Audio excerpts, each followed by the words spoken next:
Thank you all so much for taking the time out of your day to join us. We're all here for the Changing America's 2024 Virtual Award Ceremony.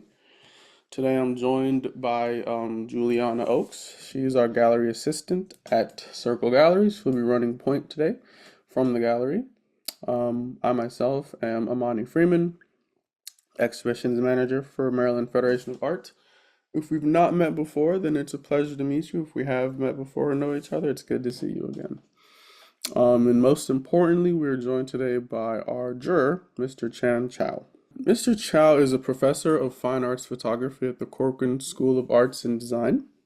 He was born in Kalemio, Burma. He has published 4 photography books: Burma, Something Went Wrong, A Letter from PLF, Echo, and Two Places on Earth.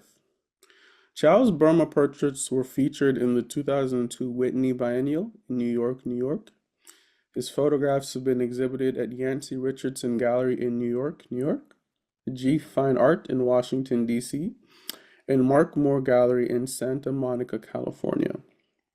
His photographs are in the permanent collection of the Hirshhorn Museum and Sculpture Garden, the National Gallery of Art, the Baltimore Museum of Art, the Whitney Museum of American Art, the San Francisco Museum of Modern Art, Houston Museum of Fine Art, the Los Angeles County Museum of Art, the Denver Art Museum, Museum of Photographic Art, Asian Society Museum, and LaSalle Bank Photography Collection.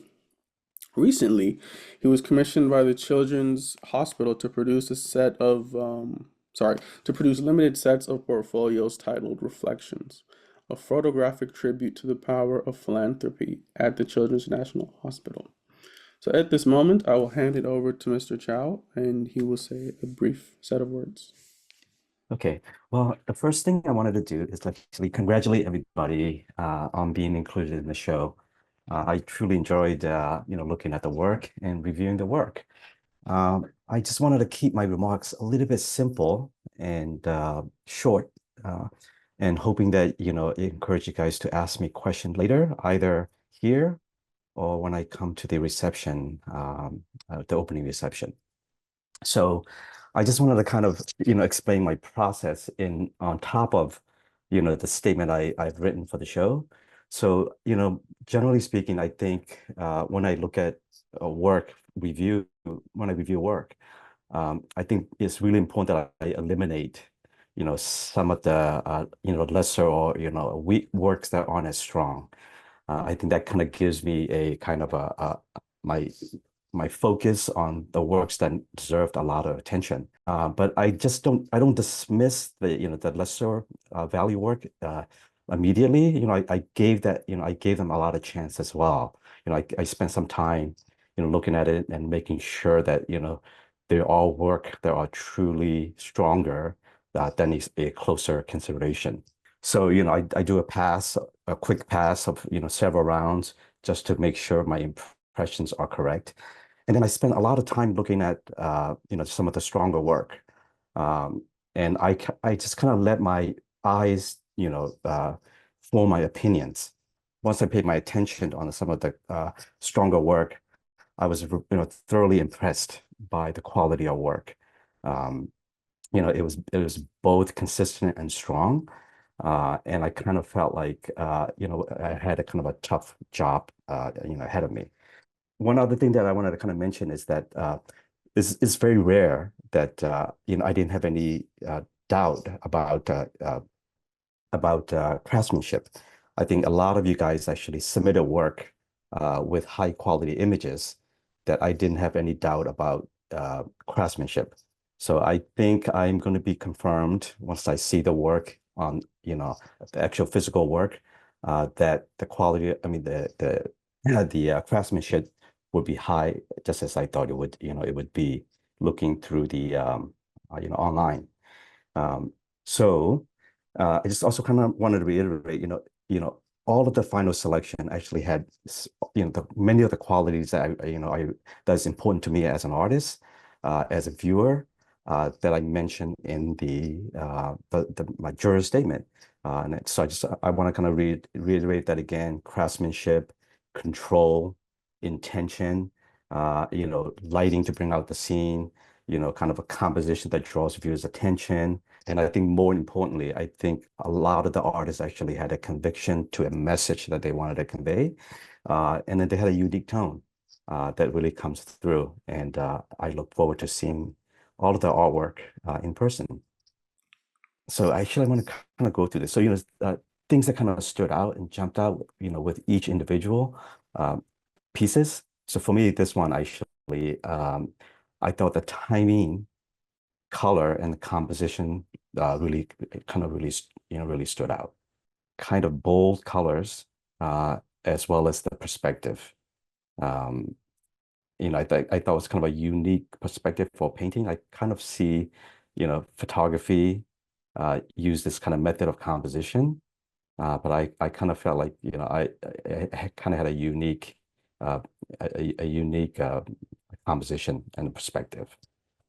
To me, it's a little bit of a unorthodox composition, which I kind of, see as a kind of a challenge or a kind of a yeah, kind of a challenge or risk-taking element to it in composition, and that's what really stood out about this piece.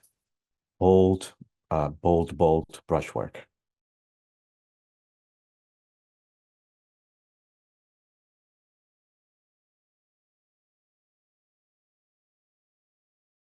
The lighting, kind of the serpent-shaped light that kind of cut across, um, kind of really made it the photograph come to life.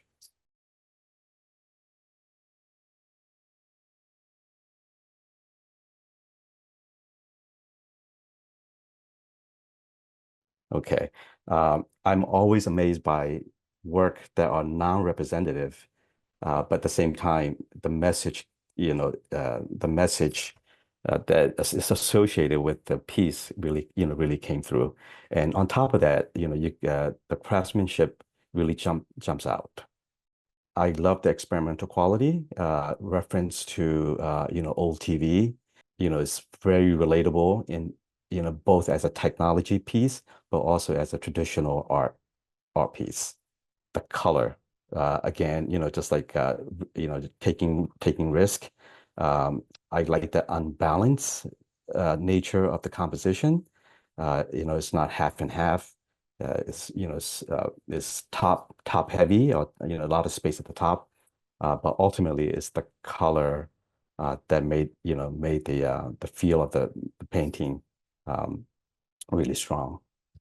Okay, thank you so much for your insight, and for all the time that you've taken working through the pieces and just, assembling your thoughts on your process and the work itself. We have some of the artists here today. If you all would like to take this time to ask Mr. Chao questions, please feel free to either unmute yourself or drop your question, or it doesn't have to be a question, it can be a comment in the chat, and we'll address it as they come. And if you would like to pose a question to the artist, Mr. Chan, then please feel free. Hi, it's great to be here, and thank you for including my work in the exhibit. Actually, I have a general question about, the juror being a photographer and just selecting work for this exhibit, but most importantly, your opinion about photography in general. Like, I was curious about what photos would be included in this show. And I was wondering, since there are lots of photographs, some are traditional, others have some digital manipulation. I'm wondering, in general, what might have been lost in the world of photography from the times where a photo was created in the darkroom, maybe as much as it was created at the moment it was captured? The question is, what could have been lost from those times, but also what could have been gained with the use of technology? Okay, so I think I'm going to answer your question broadly as well. So I think what has been lost, I think, is there's too many things that can be done, too many unnecessary things that can be done in photography, in my opinion. Um, so I think that has been lost, and I think a lot of the time, uh, it just overwhelms people, and it becomes more about, what can they do rather than what's actually really important to the artist. So I guess that's what's been lost. So now, what was the second part of the question? So what has been gained or What oh, was not, I mean, obviously the technology itself is, uh-huh. a new tool, but Okay. all like if you want to think of a broader gain. All right, so I can answer that. So I think what's been gained is, it becomes a little bit more democratic, I think, right? Or a little bit more accessible. I've never felt photography was, I mean, it is, there are some skills, like technical skill you need to do, but I think I always felt like photography was more of uh, a type of medium that most people can handle. So I think now even more people can handle it. Yeah, and I have like a sort of complementary question to these questions. Do you feel that the older photos and the digital ones are really two different things? Because like in my field, being a ceramic artist, I now sometimes see some artists printing with the medium of clay, and Hmm. also having as a background, the graphic designer in me, I kind of understand all of this. I understand design, but as someone who takes the time to build a piece over months, sometimes it's a bit, you wonder, is that artist basically doing something totally different? I mean, almost as different as a painting is from a piece made with clay. And I'd like to focus on, for example, the photo that you included in the show that Emil Petruncio uh, made. It's called Center Pivot Irrigation Patterns. I thought it was amazing, and it's an example of where graphics, photography, color composition, almost I don't know, almost textile design comes to mind looking at it. And Okay. so basically, I mean, do you kind of differentiate between a photograph, one that is slightly manipulated, and that one where maybe photography has been used as a tool, but you end up with something totally different?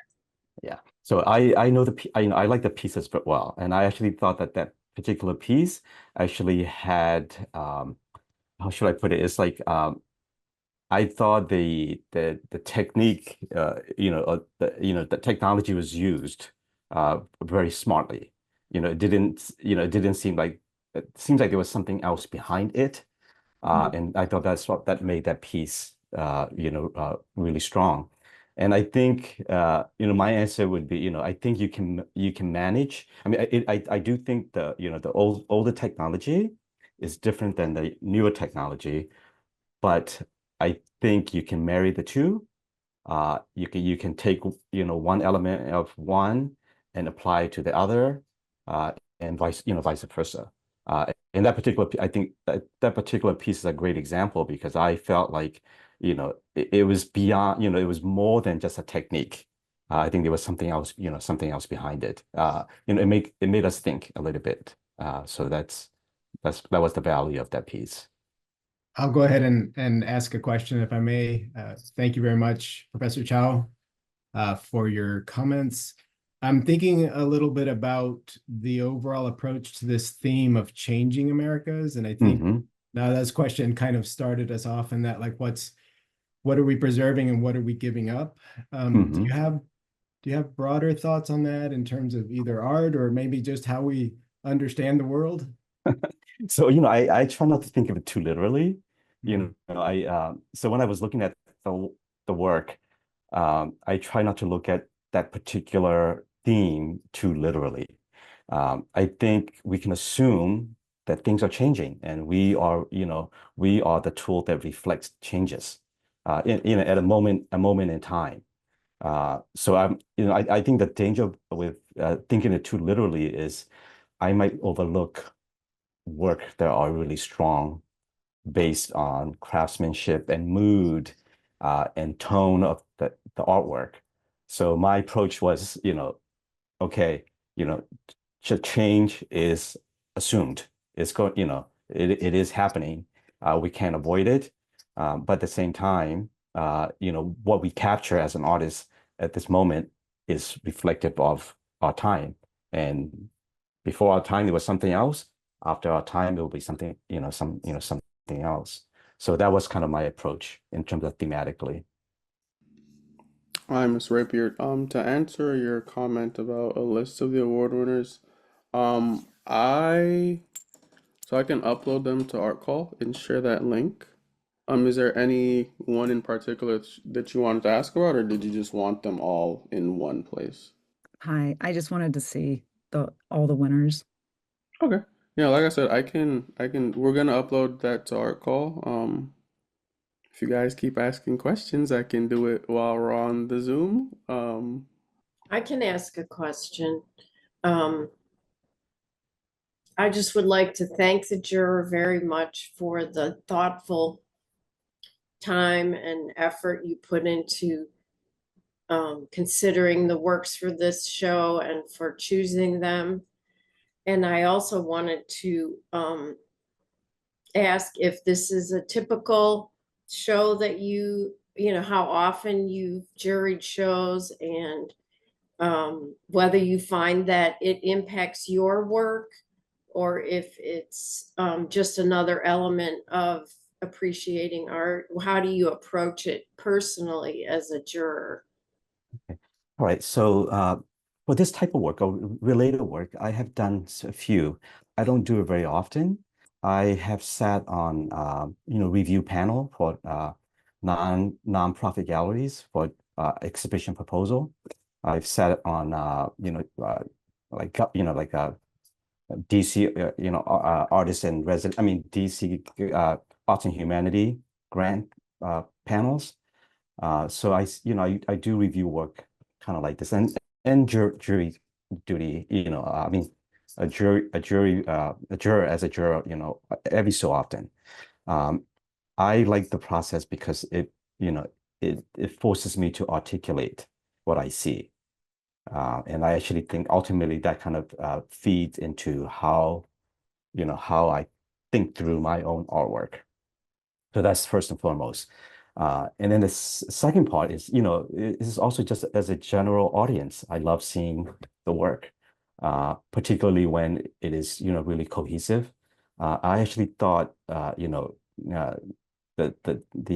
quality of submission were pretty consistent.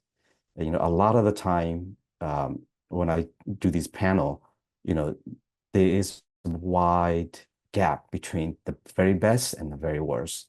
But here, I thought, particularly the final selection, the works were really particularly very tight. This is Jessica. I don't know. I need to do something to show up. But I wanted to ask JR what colors she used in doing the winter picture. If I can remember, it was only a few months ago that I painted this in oils. What colors did I use? Well, definitely yellow is the undercoat. Mm-hmm.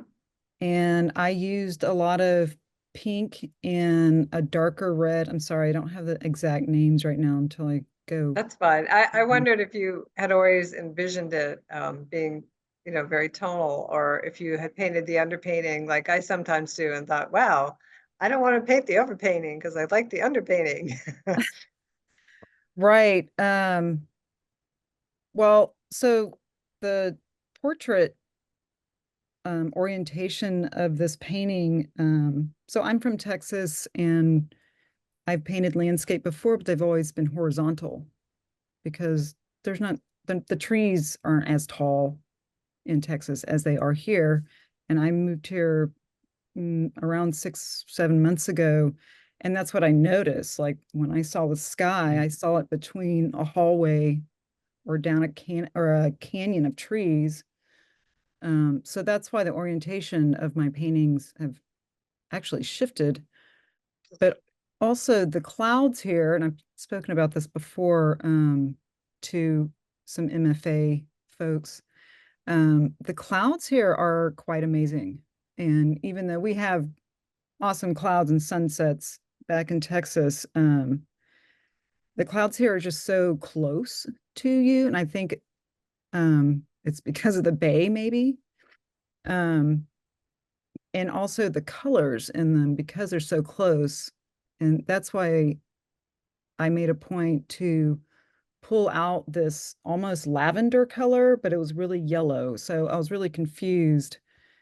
In reality, what color is that? And it's in the morning and it was in winter. And that's why I named this winter, because the colors in winter seem to be different than the colors I'm seeing in the summer sky. So thank you for Great, thanks. this Jurors Choice. It's a pleasure and an honor to receive this award. The color is primarily the reason why this was painted, to capture that odd lavender yellow color that's in the sky, when the sun is starting to rise. Great, thanks. But it looks very intentional. So I mean, it's a great choices you made. Thank you. Thank you. I would like to thank the juror as well. You did a beautiful job. I did stop by the show. I love all the pieces. It's outstanding. But what I wanted to follow up on was what one of the other speakers has mentioned about the theme. It's an exciting theme, but it befuddled me for the longest time. How do you show change without showing the actual change? And yet when I look at the pieces that you chose, it was a point in time. It wasn't actually changing. So it was a confusing thing, but it, something I love, and it really amused me. It made it fun to submit something for this show. And I thank you for that. Okay. Well, I do have to say, I did also consider just overall, how the piece is going to come together. It wasn't just like I like these pieces, I don't like these pieces. It's like, how does the show look overall, as well. So that was definitely a consideration, and I'm looking forward to seeing it, how it all hang in the space. I have one more quick question. I'm guessing some of us are curious about this, and I don't know if the juror is willing to share this with us, but would you be willing to share with us, basically from student of photography to an artist who has published several photography books, as well as have artworks in many major museums? How was that path? Because I'm sure some of us, aspire to this. I find it amazing. Are you willing to share briefly how was this path? So I'm actually, I would love to share, because I think part of the thing I like about the art is that it's someone before you always, I think, kind of show you the way a little bit. So for me, it was my teacher, who from college, who kind of showed me the way, and I've always felt, like I should return that to people, to other artists. So I'm not sure if this is the right time to do that, but generally speaking, I think, what I can say now is you do have to learn. I do think you have to be very critical. I mean, you have to be very critical, when you gauge your work. And I think when you talk about your work, I think it's also important that if you are very critical of your work, I think you can talk about it with much more comfort. I don't prescribe in kind of a like when I try to get my work out and be seen, I try not to cast too broad of a net. I foster kind of relationship and I plant seeds. If I meet a curator or gallery owner or a publisher, I don't like bombard them right away. I kind of foster relationship. And then when the time comes, approach them, kind of with respect and kind of critical view. And I think it also helps if you respect them and they can, and give them the opportunity to ask you question rather than, just start blabbing away as soon as you meet them. So that's kind of, like a quick, a quick way of describing. Certainly there's more to it than that. And at any time, if anybody wants to have a conversation, a little bit more detailed conversation, I welcome that.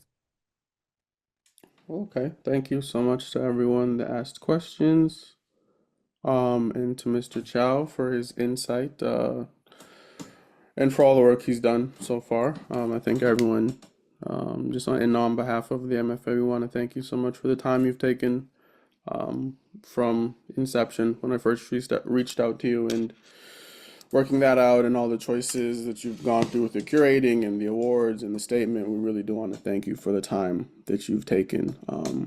And to everyone here today, thank you for joining.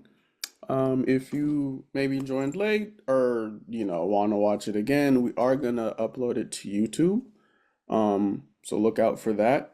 Mr. Chow says he's gonna be at the closing reception on the 21st from 4 to 6. So if you do want to come and pick his brain a little bit more, he will be there. And as you all can tell, he's open to questions. He's very insightful. So yeah, I think that's all from me today, Mr. Chow. If you just want to say goodbye to everyone, or All right. Nice meeting everybody for the time being online, and hopefully we'll meet in person as well. Thanks so much. Okay. Really appreciate Thank it. you. Thank you all for joining, and have a great rest of your Sunday.